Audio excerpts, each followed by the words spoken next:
Dans la savane africaine, sous un soleil de plomb, vivait un jeune homme nommé Amani.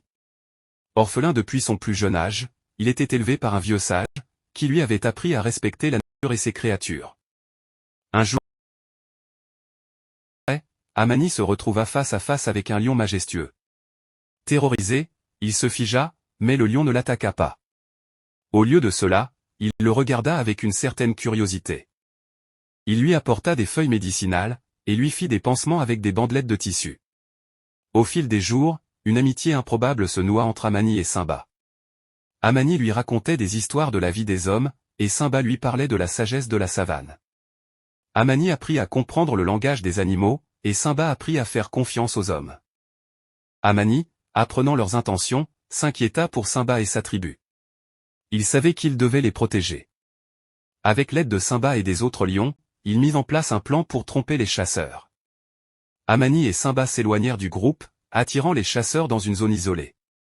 Pendant ce temps, les autres lions se cachèrent dans les arbres, prêts à attaquer si nécessaire. Les chasseurs, pensant avoir trouvé leur proie, se lancèrent à la poursuite d'Amani et Simba. Dans la savane africaine, sous un soleil de plomb, vivait un jeune homme nommé Amani.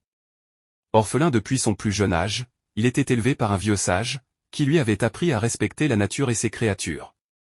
Un jour, alors qu'il cherchait des bails dans la forêt, Amani se retrouva face à face avec un lion majestueux. Terrorisé, il se figea, mais le lion ne l'attaqua pas. Au lieu de cela, il le regarda avec une certaine curiosité. Il lui apporta des feuilles médicinales, et lui fit des pansements avec des bandelettes de tissu.